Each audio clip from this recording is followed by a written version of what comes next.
Wolfpack, what a last 24 hours we have had here. This has been pretty crazy, to be honest with you. I mean, I don't know what to say. It's just been a bit ridiculous.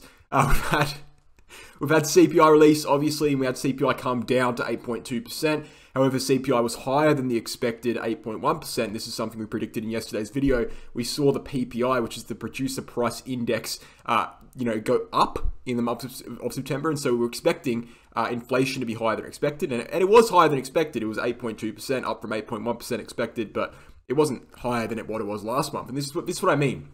Okay, people are getting a little bit ridiculously bearish. I still think that. I think that people just need to zoom out a little bit, understand that, hey, look, inflation was higher than expected by 0.1%, which is what we predicted yesterday. However, it's still lower than what it was in the month of August. Inflation's still going down, and you might argue that, you might challenge that and say, well, Wolf, what about core inflation? Core inflation's rising exponentially. But to that, I would simply say core inflation is not a major predictor of the markets, right? It's inflation and interest rates that matters. It's core inflation.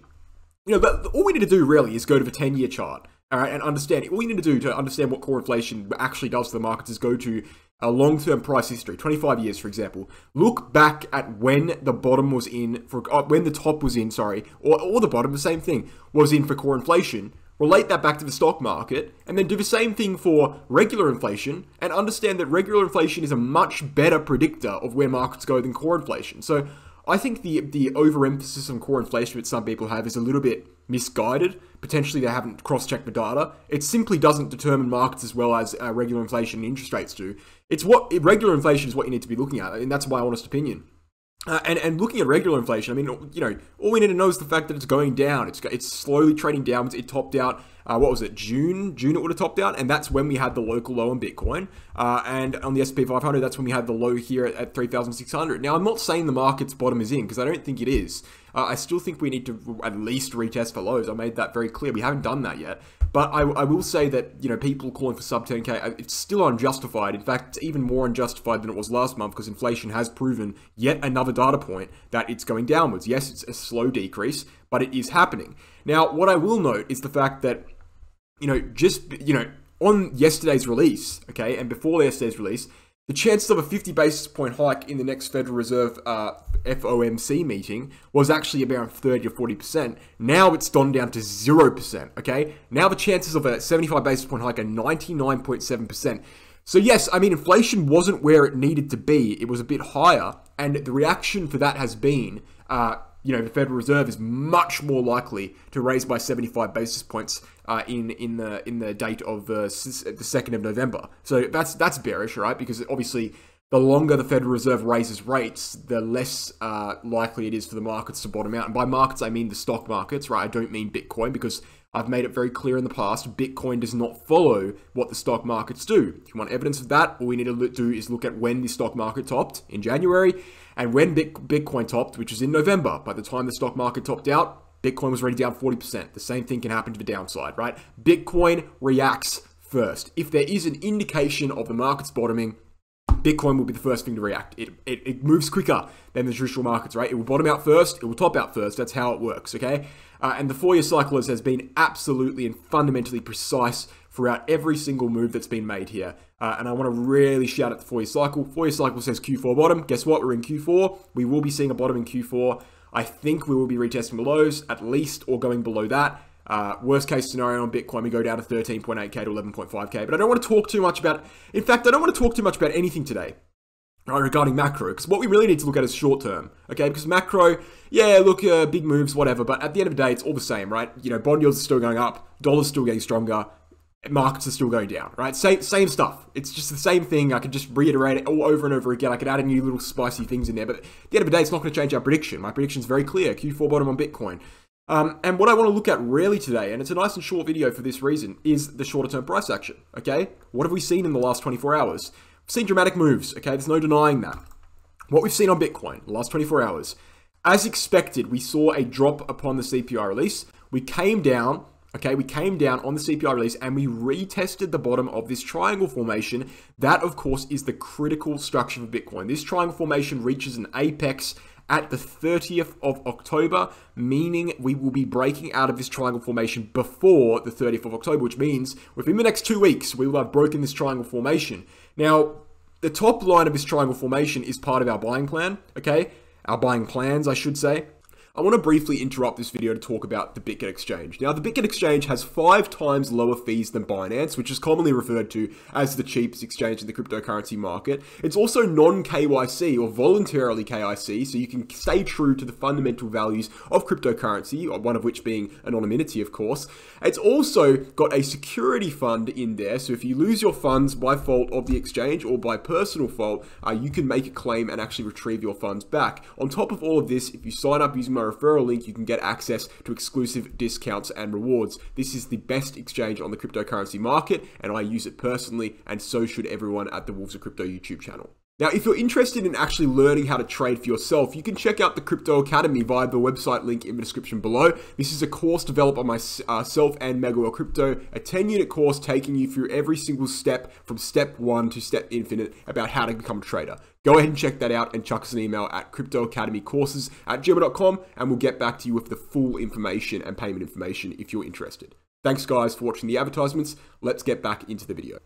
Now, if we break that dotted line, and this is my buying plan here for those of you who want to skim over it, there's 3 scenarios, all of which are equally valid.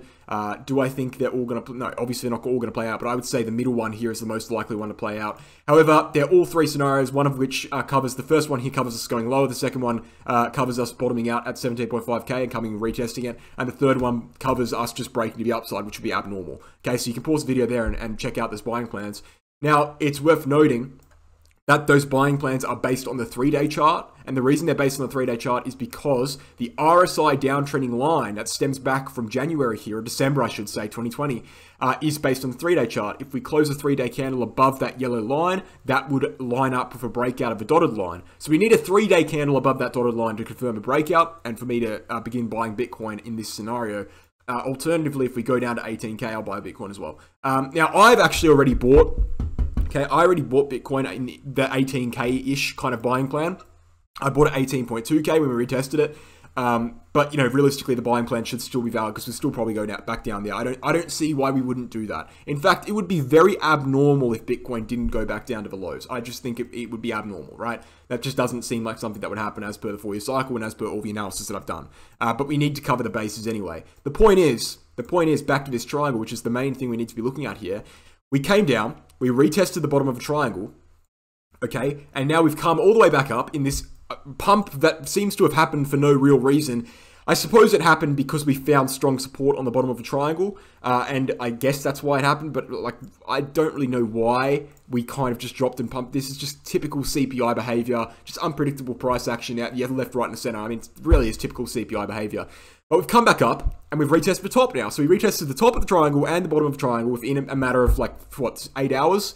So that's pretty crazy, to be honest with you. But at the end of the day, nothing has really changed here. We're still waiting for a breakout of this triangle, either to the upside, in which case we'd buy on the 3-day chart, or either to the downside, in which case we'd wait for other aspects of our buying plan to trigger, which we've just gone over there on the 3-day chart as well, right? So right now, what I think is going to happen, if I had to guess, I would say we would get rejected here based on the 4-year cycle and also based on volume. You can see the volume, yes, we had sharp volume on the retest, which is one of the reasons we bounced. But the volume has actually been downtrending ever since. And if we look at something like the RSI is reaching overbought territory. Same thing with stochastic RSI, it's reaching a double top in oversold territory as well. I would say Bitcoin is overextended here, and I'd say it's going to reject from this triangle. I'd be surprised if it breaks the upside. Again, it could happen. If it does, we've got that 3-day chart buying plan. But ultimately, I do think we'll get rejected here and we'll come down and retest the bottom of this triangle and most likely break down below it at some point in the near future. Again, within the next 2 weeks, most likely within the next week, to be honest with you. So stuff's getting really intense for Bitcoin, guys. It's worth noting that stuff's getting very, very intense. If we were to look at the S&P 500, we could see that we had bullish divergence forming. We also managed to hold on to that 200-week SMA. And 200-week SMA is a big thing for the S&P 500, right? Go back in history, you can see it held for support on multiple occasions here. And it's holding again. So, until we lose that 200 on the S&P, I wouldn't expect much lower prices. That's kind of the critical break of the S&P. Now, I do think the S&P 500 will get wrecked for a long time. I think at least until middle of next year, S&P 500 will be looking for a bottom. It will be going down for a long period of time. And the reason for that is based on historical data. We don't typically see at all, actually, we don't ever see an S&P 500 bottom while interest rates are rising. It just simply doesn't happen like that. It's usually when interest rates are decreasing, we see the S&P bottom. But again, I don't think Bitcoin and the S&P will bottom at the same time. So I don't think it matters what happens to the S&P within reasonable, consideration. I think Bitcoin is going to bottom in Q4 regardless. And this is kind of just something I've repeated for a long period of time. I mean, the ultimate point of this video is to remind you guys that, hey, look, we've seen dramatic price action. We've seen all these moves in the last 24 hours. But at the end of the day, right, we're still in the structure. Still in the same structure, doing the same thing. Everything's doing the same thing as expected. Remain grounded, guys. Remain objective. Draw up the triangle for yourself. When it breaks, then you can get excited. 3-day chart, of course. Right? This is not something to get excited about, really. It's just the way I see it is a lot of people are jumping around, shouting in all the YouTube channels, whoa, hey, what's going on? I'm just sitting here, I'm like, look, we're in the same structure. What really has happened? Other than the illusion of something happening, nothing has actually happened here. So stay grounded, stay vigilant, and we'll catch you in tomorrow's video. Maybe by then something would have happened that's major. We'll see what happens. Thanks, guys.